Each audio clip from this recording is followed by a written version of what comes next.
Sir ఈరోజు ఫైనల్‌గా ప్రమాణ స్వీకారం అయ్యింది. కానీ ఇందులో ఒక మెలికేంటంటే ఇంతవరకు మోడీ ఏది అంటే అనౌన్స్ చేయలేదు. అంటే ఏపీ స్టేట్‌కి ఇది ఇస్తాను, అది ఇస్తాను అని చెప్పి ఏం చెప్పలేదు. ఇలాంటి హామీలు ఇవ్వకుండానే డైరెక్ట్ ఎళ్ళిపోయారు అని చెప్పేసి వాదన. అసలేం జరుగుతుందంటారు సార్? అసలేదైనా ఇచ్చే అంటే ముఖ్యంగా స్పెషల్ స్టేటస్ గాని, స్టీల్ ప్లాంట్ గురించి గాని వీటి గురించి ఎక్కువ మాట్లాడుకుంటారు. యాక్చువల్‌గా ఎక్స్‌పెక్ట్ చేశారు. మోడీ ప్రమాణ స్వీకారానికి చీఫ్ గెస్ట్ వస్తున్నారు. సో, ఆయన ఈ సందర్భంగా తను కేంద్రం నుంచి ఏమేమి ఈ ఆంధ్రప్రదేశ్‌కి ఇస్తారో చెప్పబోతున్నారనేది అందరూ ఎక్స్‌పెక్ట్ చేశారు. యాక్చువల్‌గా కొన్ని యూట్యూబ్ ఛానల్‌లో పోల్స్ కూడా కండక్ట్ చేశారు. ఇస్తాడా? ఇవ్వడా? అంటే ఇస్తాడని ఎక్కువ మంది పోల్స్‌లో కూడా పాల్గొన్నోళ్ళు చెప్పారు. ఎందుకంటే చంద్రబాబు కూడా మొన్న ఆయన శాసనసభ పక్ష నేతగా ఆయన ఎన్నుకున్నప్పుడు కూడా ఆయన చెప్పింది ఏంటంటే మాకు మోడీ అమిత్ షా హామీలు ఇచ్చారు, ఆంధ్రప్రదేశ్కి మ్యాక్సిమం చేస్తామని అని చెప్పారు. అట్లాగే చంద్రబాబు కూడా ఎలక్షన్కి వెళ్ళినప్పుడు తను ఇచ్చిన సూపర్ 6 హామీలు కావచ్చు, వీటన్నిటికి కూడా కేంద్రం నుంచి ఫండ్స్ తీసుకొచ్చి నేను అమలు చేస్తాను. ఈ ఫండ్స్ ఎక్కడ నుంచి వస్తాయన్న ప్రశ్న వచ్చింది. జగన్ కూడా దాన్ని లేవనెత్తాడు. నేను అమలు చేస్తున్న దానికే సంవత్సరానికి 70,000 కోట్ల పైన అవుతుంది. చంద్రబాబు చెప్పిన హామీలకి 1,50,000 కోట్లు అవుతుంది. మన బడ్జెట్ కానీ మన ఆర్థిక పరిస్థితి దాన్ని సపోర్ట్ చేయదని జగన్ క్లియర్గా చెప్పాడు. కానీ జనం చంద్రబాబుని నమ్మినట్టుగా మనం ఇప్పుడు అర్థం చేసుకోవాలి. సో, అప్పుడు చంద్రబాబు చెప్పింది కూడా ఏంటంటే ఎక్కడి నుంచి తెస్తారంటే ఫస్ట్ ఏమో సంపద సృష్టి అన్నాడు. దాన్ని ఎవరు నమ్మట్లేదు. సంపద సృష్టి అంటే అర్జెంటుగా రాదు కదా. So it takes time. ఒకవేళ నిజంగా అయితే కూడా సంపద సృష్టి అంటే. సో అందువల్ల ఆయన ఏమన్నారంటే కేంద్రం నుంచి తెస్తామన్నారు. నిజానికి అప్పుడు కేంద్రంలో ఈ రోల్ ప్లే చేస్తామని కూడా చంద్రబాబు కల్లో కూడా అనుకొని ఉండడు. అప్పుడే ఆయన హామీ ఇచ్చారు. కానీ ఇప్పుడు నిజానికి చంద్రబాబు 16 ఎంపీలు ఉన్నాయి. తర్వాత పవన్ కళ్యాణ్కి 2 ఉన్నాయి. సో వాళ్ళకు ఒక 3 ఉన్నాయి. అంటే ఆంధ్రప్రదేశ్ మొత్తానికి కలిపి 21 ఎంపీ సీట్లు ఉన్నాయి. సో 21 ఎంపీ సీట్ల మీద డిపెండ్ అయ్యే అక్కడ గవర్నమెంట్ ఫామ్ అయినది. వీళ్ళు కానీ 21 కానీ పక్కకి వెళ్తే ఖచ్చితంగా ఇబ్బందుల్లో పడతారు. గవర్నమెంట్ కూలిపోదు కానీ ఇబ్బందుల్లో పడుతుంది. సో ఇటువంటి ఒక కాంటెక్స్ట్లో ఎందుకు మోడీ ఇంత డిపెండ్ అయిన స్టేట్కి కూడా కనీసం ఈరోజు ఏ రకమైన హామీ, కనీసం మాట చెప్పడానికి కూడా ఏంటి, నేను ఈ రాష్ట్రానికి అనేక పనులు చేయబోతున్నాను, లేకపోతే ఏదో ఒక హామీ, పోలవరాన్ని ఈ టైం లోపల కంప్లీట్ చేస్తానను, లేదా విభజన హామీ చట్టం, నిజానికి అదేమీ ఆంధ్రప్రదేశ్ మీద దయచూపమని ఎవరు అడగట్లే. విభజన చట్టంలో ఏమి హామీలు ఇచ్చారో పార్లమెంట్ సాక్షిగా దాన్ని అమలు చేయమనే కదా అడుగుతున్నారు. అది కూడా 10 ఏళ్ళుగా అమలు చేయలేదు. పైగా వీళ్ళు సపోర్ట్ చేసిన చట్టమే కదా, వెంకయ్యనాయుడు ప్రపోజ్ చేస్తేనే కదా అది కాంగ్రెస్ గవర్నమెంట్ దాన్ని చట్టం చేశారు. సో చంద్రబాబు కూడా గతంలో 2014లో 11 మండలాలు ఖమ్మం నుంచి ఇటు కలపాలని చెప్పి ఆయన డిమాండ్ చేసి, లేకపోతే నేను ప్రమాణ స్వీకారం కూడా చేయనని చెప్పి స్పెషల్ ఆర్డినెన్స్ ఇప్పించుకోగలిగాడు, చేసుకోగలిగాడు. ఆ 11 మండలాలు ఇటు వచ్చాయి.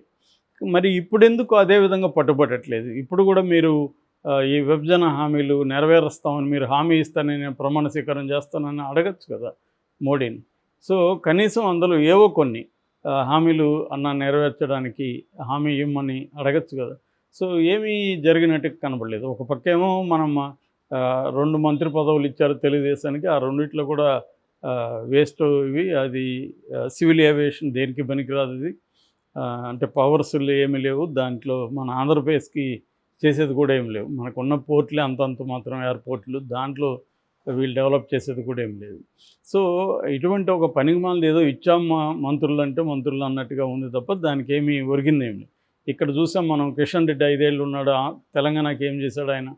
సో ఇవంతా ఏంటంటే కీలకమైన శాఖలన్నీ కూడా వాళ్ళ చేతిలోనే పెట్టుకున్నారు. దాదాపు మొత్తం క్యాబినెట్లో ఉన్న ప్రధానమైన శాఖలంతా కూడా వాళ్ళే పెట్టుకున్నారు. గతంలో ఎవరికి ఇచ్చారో వాళ్ళకే కూడా ఇచ్చారు. అమిత్ షా, రాజ్నాథ్ సింగ్, తర్వాత నిర్మలా సీతారామన్, గడ్కరీ, పీయూష్ గోయల్, వీళ్ళ అందరికీ, అశ్విని, వీళ్ళందరికీ అదే శాఖలు ఇచ్చేశారు మళ్ళీ, ఎక్కడ తేడా లేకుండా. అంటే క్లియర్గా సేమ్ గవర్నమెంట్ కంటిన్యూ అవుతున్నట్టే ఉంది తప్ప, అంటే బీజేపీ డామినేటెడ్ గవర్నమెంట్ లాగానే ఉంది తప్ప ఎన్డీఏ గవర్నమెంట్ లాగా లేదు అది క్లియర్గా. సో మరి చంద్రబాబు ఎందుకు, సరే మోడీ అంటే ఓకే, వాళ్ళకి అలవాటైన పద్ధతి అది. మోడీ ఏంటంటే ఈవెన్ బీజేపీని కూడా ఆయన ఎప్పుడూ ఒక పార్టీకి కన్సిడర్ చేయలేదు. తను మోడీ గ్యారంటీ, మోడీ మోడీ మోడీ అనేదే తీసుకెళ్ళాడు. ఎక్కడ మాట్లాడినా నేను అనేది మాట్లాడాడు. కాకపోతే ఇప్పుడు ఆయన కొంత అవసరం కాబట్టి ఆయన తగ్గి వీళ్ళందరికీ కూడా రెస్పెక్ట్ ఇవ్వడం, వీళ్ళందరినీ కూడా కలుపుకోవడం, ఇది ఎన్డీఏ ప్రభుత్వం అని చెప్పడం. సో మాటల్లో చేంజ్ వచ్చింది తప్ప చేతల్లో చేంజ్ ఏం రాలేదు మోడీ విషయంలో. ఇదే మనకి నేషనల్ హిందీ మీడియా అంతా కూడా ఇదే కోడేకి వస్తుంది. నాయుడు అండ్ నితీష్ వీళ్ళిద్దరూ ఘోరంగా జనాల్ని మోసగించారు, ఇది ఘోరమైన అవమానకరమైన మంత్రివర్గం అనేది కూడా హిందీ మీడియా విపరీతంగా చేస్తుంది. ఇవాళ నేను మొత్తం మీడియా అంతా కూడా నేషనల్ మీడియా మోడీ చేతిలో ఉండొచ్చు, అదానీ అంబానీల చేతిలోనే ఉంది. దాదాపు 60 రకాల మీడియా సంస్థలు అంబానీ దగ్గర ఉంటే మిగతావి అదానీ దగ్గర ఉన్నాయి. కానీ వీళ్ళ చేతిలో లేని ఒక ఇండిపెండెంట్ మీడియా చాలా బలంగా ఉంది. ముఖ్యంగా యూట్యూబ్ ఛానల్స్ హిందీలో చాలా బలంగా ఉన్నాయి. రవీష్ కుమార్ లాంటి వాళ్ళు, అభిషేక్ శర్మ ఇలాంటి వాళ్ళు చాలామంది ఉన్నారు. సో వాళ్ళందరూ కూడా ఇప్పుడు దీన్ని గట్టిగా వ్యతిరేకిస్తున్నారు. ముఖ్యంగా బీహార్ అండ్ ఆంధ్రప్రదేశ్కి సంబంధించి నితీష్ అండ్ నాయుడు వీళ్ళిద్దరు లేకపోతే గవర్నమెంట్ లేదు, కానీ వీళ్ళిద్దరికి ఏమీ విదల్చట్లేదని. సో ఇప్పుడు కనీసం ప్రత్యేక హోదా ఇస్తే మనకిస్తే వాళ్ళు అడుగుతారు, లేకపోతే ఇంకొకరు అడుగుతారు అనుకొని సరే దాన్ని ఆపారనుకోండి. కనీసం ఒక బుందేల్ఖండ్ ప్యాకేజ్ లాంటిది ఒక ప్యాకేజ్ ఇస్తామని, పారిశ్రామిక రాయితీలు ఇస్తామని, పోలవరాన్ని ఇక్కడ కంప్లీట్ చేస్తామని, కడప ఉక్కు ఫ్యాక్టరీ ఇస్తామని, Visakha Chennai corridor petro corridor ఏర్పాటు చేస్తామని, వైజాగ్లో మెట్రో ఇది చేస్తామని, బుల్లెట్ ట్రైన్ ఇస్తామని, పారిశ్రామిక రాయితీలు ఇస్తామని, ఇలాంటివి అనేకం. ఇవన్నీ కూడా మన విభజన పునర్వ్యవస్థీకరణ చట్టం అంటారు దాన్ని, ఆంధ్రప్రదేశ్ పునర్వ్యవస్థీకరణ చట్టం. ఆ చట్టంలో ఉన్నవి అవి కూడా ఇస్తానని చెప్పడానికి కూడా 10 ఏళ్ల తర్వాత కూడా ఆయనకి మాట రాలేదు. గతంలో అప్పుడు కూడా వచ్చినప్పుడు అమరావతి దీనికి వచ్చినప్పుడు మట్టి నీళ్ళు ఇచ్చిపోయాడు, ఈసారి మట్టి నీళ్ళు కూడా గాలి ఇచ్చిపోయాడు అని చెప్పి చెప్తున్నారు. చేతులు పోయాడు, అన్నదమ్ముల చిరంజీవి పవన్ కళ్యాణ్ చేతులు ఇద్దరు పట్టుకొని చేయడం, ఈ డ్రామాటిక్స్ ప్లే చేసిపోయాడు తప్ప మోడీ నిజానికి అవేవి అవసరం లేదు జనాలకి, ప్రజలకి అవేమి అవసరం. సో ప్రజలకు అవసరం ఏంటంటే ఈ రాష్ట్రం దగా పడింది. ఎందుకంటే తెలంగాణ ప్రత్యేక రాష్ట్రంగా ఇవ్వడం వల్ల ఈ రాష్ట్రం కొత్తగా ఏర్పడడం వల్ల, హైదరాబాద్ పోవడం వల్ల హైదరాబాద్లో 40% రెవెన్యూ ఉమ్మడి ఆంధ్రప్రదేశ్లో హైదరాబాద్ నుంచి వచ్చేది. ఇప్పుడు ఒకసారి హైదరాబాద్ పోయేసరికి ఈ 45లో మనకి మ్యాక్సిమం మనకు వచ్చేది అంతా పోయింది కదా. ఎందుకంటే అక్కడ సంస్థలు, అక్కడ కంపెనీలు అన్నీ ఉంటాయి, కానీ రిజిస్టర్డ్ ఆఫీసులు ఇక్కడ ఉంటాయి, అందుకని ట్యాక్సులు ఇక్కడ కడతారు. అట్లాగే ఇండస్ట్రీ, సినిమా ఇండస్ట్రీ 60% ఇన్కమ్ అక్కడ నుంచి వస్తుంది, కానీ మొత్తం ఇండస్ట్రీ అంతా ఇక్కడ ఉంది. సో వాళ్ళందరూ ట్యాక్సులు ఇక్కడ కడుతుంటారు.